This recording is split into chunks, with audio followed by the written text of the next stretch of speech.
پاکستان جیسے زرعی ملک کے لیے خوراک میں خود کفالت انتہائی اہمیت کی حامل ہے۔ مسلسل زرعی تحقیق اور ہمارے محنت کش کسانوں کی بدولت ملک غذائی پیداوار میں خود کفیل ہو چکا ہے، لیکن یہ بھی ایک تلخ حقیقت ہے کہ بڑھتی ہوئی مہنگائی اور بے روزگاری کے باعث ہر سال لاکھوں افراد مناسب اور معیاری خوراک تک آسان رسائی سے محروم ہوتے جا رہے ہیں، جو ایک لمحہ فکریہ ہے۔ اگر ہم مجموعی طور پہ دیکھیں تو گندم کی 10% مقدار وہ پوسٹ ہارویسٹ لاسز کی نظر ہو جاتی ہے۔ اسی طرح چاول کا 10.8% جو ہے جو ٹوٹل پروڈیوس ہے وہ بھی پوسٹ ہارویسٹ کے لاسز کی نظر ہو جاتا ہے۔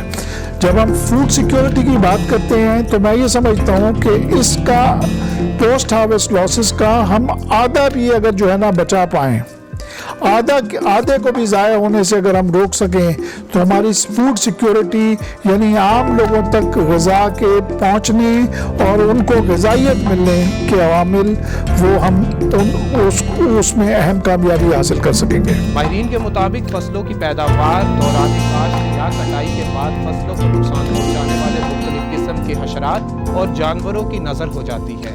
ان نقصانات میں واضح کمی کر کے ہم غذائی پیداوار اور اس کے معیار میں اضافہ کر سکتے ہیں، جس سے بڑھتی ہوئی غربت پر قابو پانے میں مدد مل سکتی ہے۔ پاکستان زرعی تحقیقاتی کونسل مختلف فصلوں کی پیداواری صلاحیت بڑھانے کے ساتھ ایسے حشرات اور جانوروں پر بھی تحقیق کر رہی ہے جو براہ راست فصلوں اور اناج کے ذخائر کو نقصان پہنچا کر ان کی پیداوار میں کمی کا باعث بنتے ہیں۔ نقصان دہ جانوروں میں سے چوہے اور جنگلی سور خاص طور پر اہمیت رکھتے ہیں۔ یہ جانور مکئی، کماد، مونگ پھلی، گندم، سبزیوں، چارہ جات، جنگلات اور آبپاشی کے نظام کو نقصان پہنچاتے ہیں۔ یہ جانور فصلوں کو اجاڑنے کے علاوہ زرعی تحقیقات کے لیے لگائے گئے نمائشی اور تجرباتی کھیتوں کو بھی تباہ کر دیتے ہیں۔ ایک محتاط اندازے کے مطابق یہ نقصان اوسط 5 سے 10%، لیکن بارانی علاقوں میں یہ نقصان اس سے زیادہ بھی ہو سکتا ہے۔ ملک کے مختلف حصوں میں چوہوں اور جنگلی سوروں کے نقصانات کی وجہ سے دریاؤں اور جنگلات کے قریب رہنے والے کسان ان سے بہت پریشان ہیں۔ بعض علاقوں میں کسانوں نے تنگ آ کر کماد، مونگ پھلی، جوار اور باجرہ کی فصلیں کاشت کرنا چھوڑ دی ہیں۔ چوہے اور سور اکثر رات کے وقت فصلوں پر حملہ کرتے ہیں۔ چوہے فصل کی کاشت سے برداشت اور اناج کے گوداموں تک کو نقصان پہنچاتے ہیں۔ ماہرین کے مطابق جوں ماحول میں خوراک کی فراہمی بڑھتی جاتی ہے، ان کی تعداد میں بھی اضافہ ہوتا جاتا ہے۔ پاکستان میں 43 اقسام کے چوہے پائے جاتے ہیں، جنہیں کیمیائی اور غیر کیمیائی طریقوں سے ختم کیا جا سکتا ہے۔ اگر فصل کے ارد گرد اور کناروں پر موجود جڑی بوٹیاں اور جھاڑیاں تلف کر دی جائیں اور پچھلی فصل کے بچے ہوئے کچرے کے ڈھیروں کو ختم کر دیا جائے تو ان جانوروں کی محفوظ پناہ گاہوں کو ختم کیا جا سکتا ہے۔ چوہوں کو پکڑنے کے لیے کڑکیاں یا پنجرے شام کے وقت بندوں پر لگا دینے چاہیے اور اگلے دن صبح جتنی جلدی ہو سکے ان کا معائنہ کرنا چاہیے، ورنہ چیل اور دوسرے جانور، شکرا، گیدڑ اور کتے ان کو اٹھا کر لے جاتے ہیں۔ پاکستان میں سور زہری سندھ سے لے کر بلوچستان، پنجاب کے نہری اور دریائی علاقوں، خیبر پختونخوا میں سوابی، بالا کوٹ اور آزاد کشمیر میں مظفر آباد کے علاقے تک پائے جاتے ہیں۔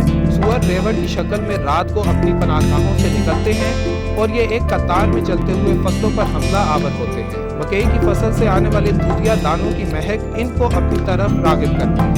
وہ کھیت میں گھس کر نہ صرف دانتوں سے کاٹ کر فصل کو نقصان پہنچاتے ہیں، بلکہ آزادانہ گھومنے پھرنے سے ان کی پیداوار میں کمی کا باعث بنتے ہیں۔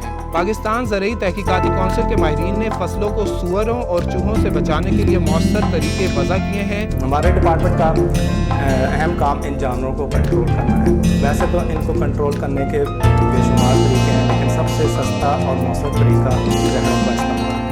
لیکن زہروں کے استعمال سے پہلے ہم ان جانوروں کی کھانے پینے کے عادات کو مد نظر رکھتے ہوئے ایسے اجزاء کا انتخاب کرتے ہیں جو فصل کے مرحلے پر ان کو زیادہ کھانے کا باعث بنے۔ مارکیٹ میں اس وقت 2 طرح کی زہریں دستیاب ہیں، جن میں زنک فاسفائڈ، جس کو کالی دوائی کہتے ہیں، یہ کسان بھائیوں میں بہت مشہور ہے، یہ آسانی سے دستیاب ہے۔ اس کا تیز اثر کرنے کا طریقہ ہے اور ایک بار یہاں میں یہ بتانا ضروری سمجھتا ہوں کہ جب بھی کسان بھائی یہ دوائی بازار سے خریدیں تو یہ 10 پیک ڈبے میں بند ہونی چاہیے۔ ادارے کے ماہرین نے مسلسل 3 سال کے تجربات کے بعد آخرکار آہستہ اثر کرنے والے زہر راکھو من سے سوروں کے مؤثر کنٹرول کا طریقہ دریافت کر دیا ہے۔